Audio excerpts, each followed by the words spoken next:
اینقدر شر این محیط شما رو آلوده میکنه که زندگی دیگه هیچ ارزشی نداره. پاریس برای من دودی شد. میگن دنیا تیره و تار میشه. من عاشق این شهر بودم همیشه. هیچی رنگ نداشت دیگه.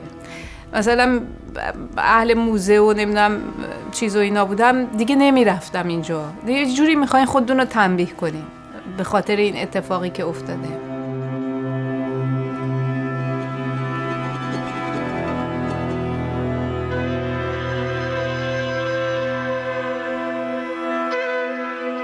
اونی که باور نداره نگاه کنه به این 40 سال.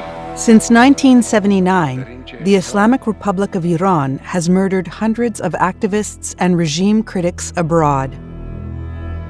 This video covers the murders of Shapour Bakhtiar, the last prime minister of Iran under the Shah, Saroush Khatibeh, his secretary, and Abdorrahman Boroumand, one of his closest comrades.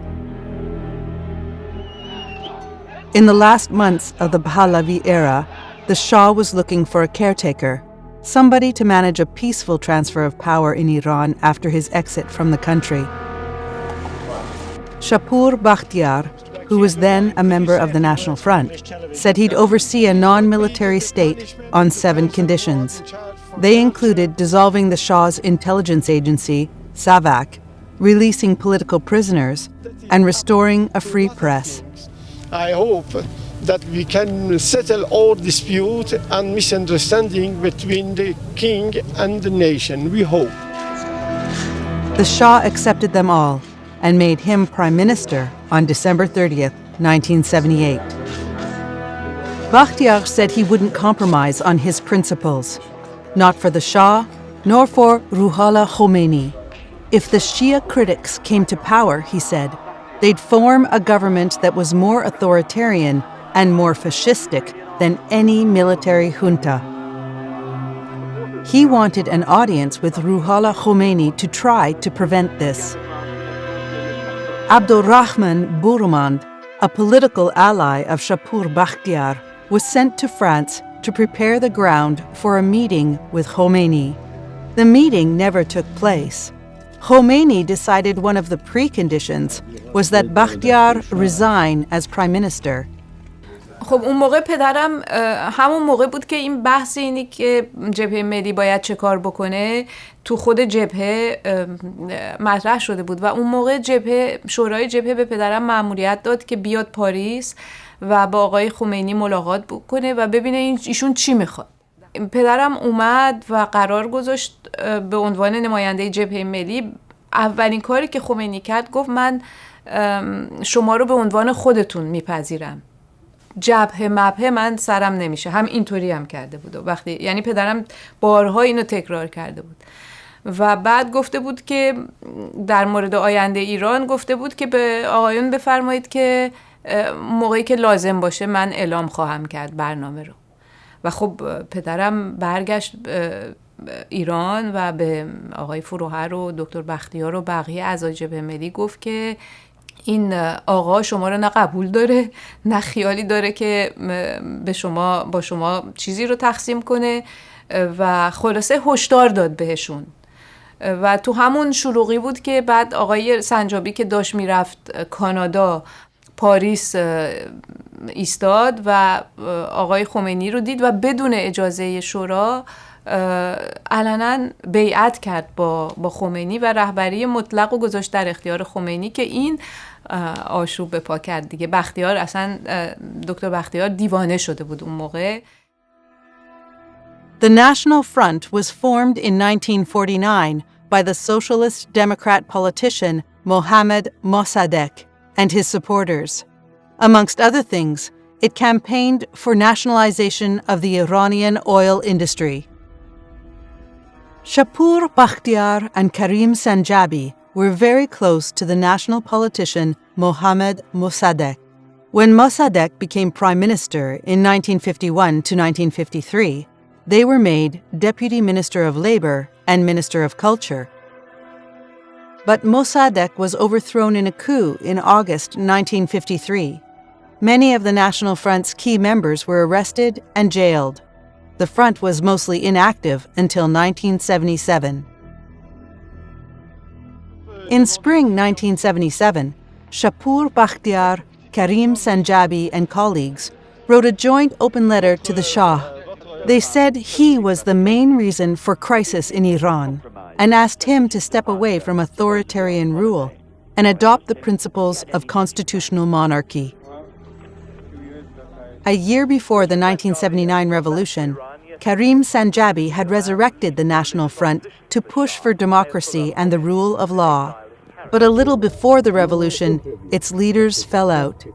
Sanjabi claimed that Ruhollah Khomeini's opinions on major issues were in line with their democratic principles. ما با نظریات آیت الله خمینی که در واقع منعکس کننده آمال و آرزوهای ملت ایران هست کاملا موافق هستیم. آیت الله خمینی شخصیتی است که شاید صدها سال لازم باشد تا یک مردی به عظمت و بزرگی ایشون در یک جامعه ظاهر بشه. On February 1st, 1979, the leaders of the National Front and millions of Iranians welcomed Khomeini back to Tehran. They stood with him in calling for an end to Shapour Bakhtiar's interim government. من دولت تعیین میکنم، من تو دهن این دولت میزنم، من دولت تعیین میکنم، من به پشتیبانی این ملت دولت تعیین میکنم. 10 days after that, the Imperial Army officially took a neutral position in the fight between Bakhtiar and Khomeini's Revolutionary Council. Military units were asked to go back to their barracks. As a result, Bakhtiar's caretaker regime fell apart after just 37 days. Khomeini took over, and soon after, hundreds of people who'd been close to the Pahlavi regime, opposed the idea of Islamic Republic, or both, were arrested and executed. At the time that Bakhtiar's government collapsed, Abdorrahman Boroumand was in Paris. He never came back to Iran. Bakhtiar himself was forced to live underground inside Iran for 6 months. Then, in summer 1979, he managed to flee to France.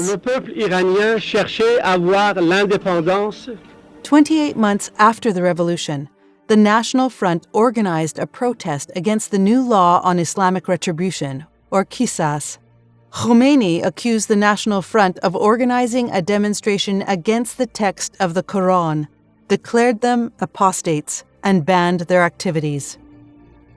اینها دعوت میکنن به راهپیمایی به ضد کی و به طرف کی؟ طرفداری از کی؟ طرفداری از اون که میگه که حکم قصاص یک حکم غیر انسانی است. در مقابل لایحه قصاص دعوت به شورش بکنند. جدا کنید حساب را از مرتدها. اینا مرتدن. جبهه ملی از امروز محکوم به ارتداد است.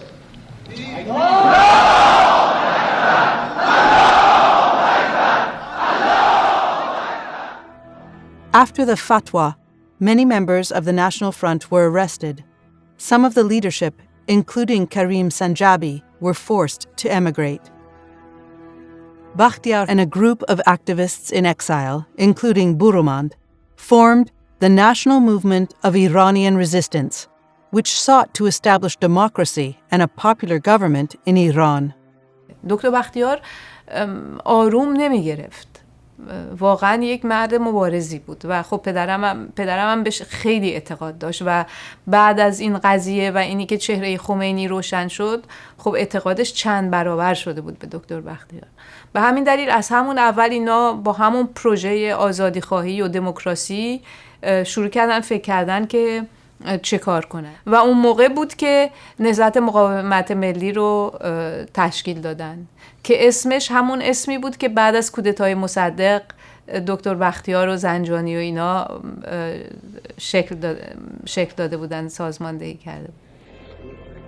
On July 18th, 1980, agents of the Islamic Republic attempted to assassinate Shapour Bakhtiar in Paris. He survived, but a French police officer and a neighbor were killed. The prime suspect in the attack was Anis Nakash, a Lebanese national and supporter of the Islamic Republic from Hezbollah. Nakash was arrested and sentenced to life imprisonment.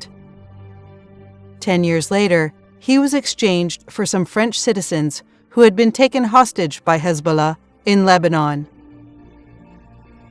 Bakhtiar and Boroumand continued their struggle against the Islamic Republic into the 1980s.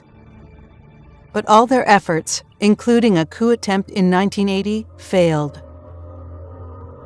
Before Khomeini's death in June 1989, thousands of opponents of the Iranian government were executed in prison. In response, many groups, including the National Resistance Movement, limited their activities. During this consolidation period, however, the Islamic Republic also launched a program to exterminate its critics overseas, one by one. اون موقعی که این ترورها صورت گرفت، اینها از همیشه کمتر سوء ظن داشتن به اینکه ممکنه در خطر باشن. چون قدرتشون خیلی کم شده بود. میدونین آقای رفسنجانی باز کرده بود، یه عده برگشته بودن ایران. یه حالتی شده بود که فکر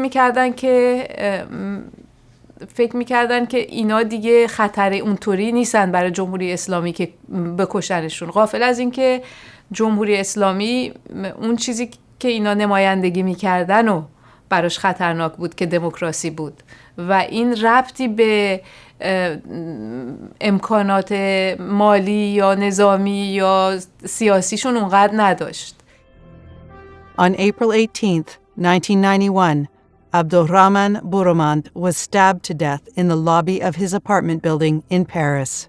من تو خونه داشتم کار میکردم برای تز خودم. تلفن زنگ زد، برادر کوچیکم بود، گفت که بابا رو زدن. پریدم تو تاکسی رفتم اونجا، پیاده شدم رفتم تو. خب آمبولانس و پلیس و اینا دم در بودن و بعد بابام هنوز دم آسانسور بود و نذاشتن من برم سرش. پلیس گرفته بود و اجازه، یعنی تقریبا با خشونت هلم دادن عقب و یه چند دقیقه من همونجا وایساده بودم تو حال پایین که نمیدونم کی بهم گفت که تمام شد.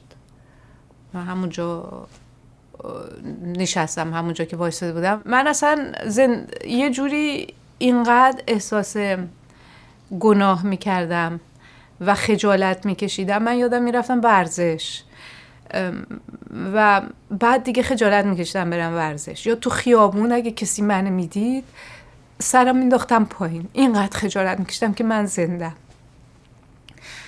و اولین سوالی هم که برام مطرح شد این بود که این یهودیایی که از هولوکاست اومدن بیرون، اینا چه جوری زندگی کردن؟ ببخشید. این بود اولین، مثل این که روح شما رفته روی زمینی که مینگذاری شده.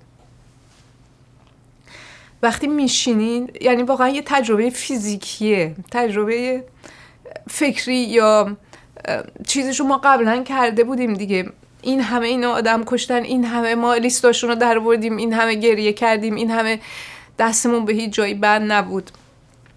این یکی تجربه فیزیکی هم میشه بهش، یعنی میاد تو بدن شما، میاد تو، جدا نیست. مثل این که روحتون تجزیه میشه، بعد نشستین میخواین پاشین، فکر میکنین تمام وجودتون مثل آب پخش شده، باید اینا رو ذره ذره جمع کنین تا بتونین یه نیروی بگیرین بیاین بالا. Officials in the Islamic Republic denied any role in the murder of Abdorrahman Boroumand. They claimed his murder was due to an internal conflict in his own political group. The National Resistance Movement said that Boroumand had been murdered to take his leadership skills away from the party and make up for the failed attempt to kill Shapour Bakhtiar.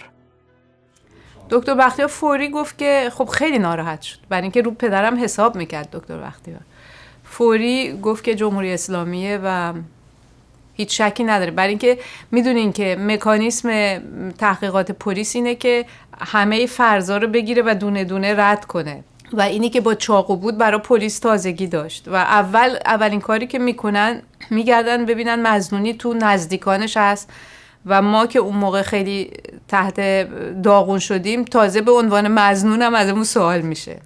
خیلی سخته، دوران خیلی سختیه. بعد من یادم فرداش ما رو بردن پلیس که یه خود ازمون سوال کنن ببینن مثلا دشمنی چیزی، چون جمهوری اسلامی فوری این مسئله اینی که طرفدارای دکتر بختیار برومندو کشتن، این از این چیزای سناریوهای ببخشید آبدوخیاری وزارت اطلاعات شروع شد پخش شدن و خب پدرم نه دشمن داشت نه چیز داشت، بیزنسی داشت که فرض کنیم مثلا ممکنه مسائل کاری باشه یا غیره و به همین دلیل بعد از یه مدتی که با همه ما صحبت کردن تمام این چیزها رو گذاشتن کنار، فرضیات رو گذاشتن کنار و جمهوری اسلامی به عنوان تنها مظنون موند. Abdorrahman Boroumand's funeral was attended by Shapour Bakhtiar and colleagues. One of them was Fereydun Boyer Ahmadi, who stood behind Bakhtiar in this picture. Boyer Ahmadi was trusted by Bakhtiar and one of the very few who could meet with him. فریدون بویر احمدی جزو کسایی بود که اومده بود تو نهضت مقاومت ملی. میدونین که درگیری که بین قشقایی‌ها و یه سری اشایر شده بود با جمهوری اسلامی، تعدادی از اونها فرار کردن از ایران و اینا همه اومدن پیوستن به دکتر بختیار و خب بویر احمدی لور بود و داستان زندگی تراژیکی هم به یه شکلی داشت که بختیار دلش خیلی براش میسوخت، چون عموش پدرش رو کشته بود و با مادرش ازدواج کرده بود و همیشه بختیار راجع به این دلش خیلی میسوخت و به یه شکلی خودش رو نزدیک کرده بود به بختیار و به پدرم. On August 6th, 1991, Boyer Ahmadi told Bakhtiar that two supporters from Iran wanted to consult with him on an operation inside the country. But these two were really agents of the Islamic Republic. Ali Vakili Rad and Mohammad Azadi had come to France with fake Turkish passports. But Bakhtiar trusted Boyer Ahmadi. He cut the phone lines to his place and told his son, a French police officer, that he didn't want to see anybody. Just a few minutes after they entered Bakhtiar's house, Boyer Ahmadi, Vakili Rad, and Azadi stabbed him and his secretary to death with kitchen knives. Azadi and Boyer Ahmadi hid out in Paris for a while. Then they got fake passports from the Iranian embassy in Germany and fled to Switzerland, and later, Iran.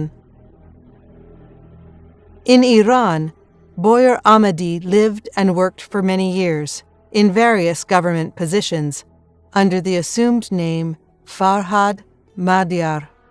He died of COVID-19 on August 7th, 2021. Mohammad Azadi used his reward for the assassination to buy up land and properties and live off the rent. Today, he lives in the eastern quarter of Tehran. Ali Vakili Rad was the only member of the killing squad to be arrested. He was sentenced to a life in prison. In 2010, after 19 years in jail, Vakili Rad was exchanged for the French scholar Clotilde Rice, who had been detained in Iran during the 2009 Green Movement. حالت روی بهم اجازه نمیده اونطور که باید و شاید باهاتون حرف بزنم. فقط بهتون بگم که واقعا شاید به عبارتی جهنم رو گذروندم. امروز خوشحالم که به عبارتی بهشت رو پیدا کردم. Ladan Boroumand and her sister Roya founded the Abdorrahman Boroumand Foundation for the Promotion of Human Rights and Democracy in Iran. Through research, documentation, campaigns, and publications, Their hope is to help rehabilitate and vindicate the countless victims of human rights violations in Iran. ببینید این همون موقعی که اسمو درست کردیم بر این که این جواب ما بود به قتل پدرمون و ما با ایجاد طرح یاد بوده امید که برای دادخواهی برای همه آدما میخواستیم 2 نکته رو مطرح کنیم. یکی این که هر کدوم از ما موظفیم به دادخواهی و مخاطبمون جمهوری اسلامی بود که بهش بگیم که تو با کشتن یک نفر افکار و ایدئال‌های اونو نمیتونی از بین ببری و اون مشعلی که زمین میفته یه عده دیگه بلندش میکنن و میخواستیم ثابت کنیم که با زنده نگه داشتن اسم پدرمون اینا نتونستن اونو بکشن یا افکارش، اون دلیلی که به خاطرش اونو کشتن اونو نتونستن از بین ببرن، ایده هاش و ایدئالهاش دنبال میشه. دوم میخواستیم به همه هموطنانمون بگیم که دادخواهی برای عزیز شما تنها کافی نیست. شما اگر دنبال عدالت هستین باید برای همه اون عدالت رو بخواید و به همین دلیل طرح این بنیاد ما میتونستیم فقط یه چیزی باشه در رابطه با پدرمون، بیوگرافیش، نمیدونم یه سری کارهای اینطوری بکنیم، ولی بدون دادخواهی برای بقیه دادخواهی برای خودتونم میسر نیست. یعنی حق شما در گرو احترام به حق دیگرانه. این به خاطر همین این اسمو گذاشتیم. ولی اگر که پدرمون رو نکشته بودن و ما یه همچی پروژه‌ای درست میکردیم یه اسمی در رابطه با ایران روش میگذاشتیم. فقط چون پدرمون رو کشتن اینو گذاشتیم.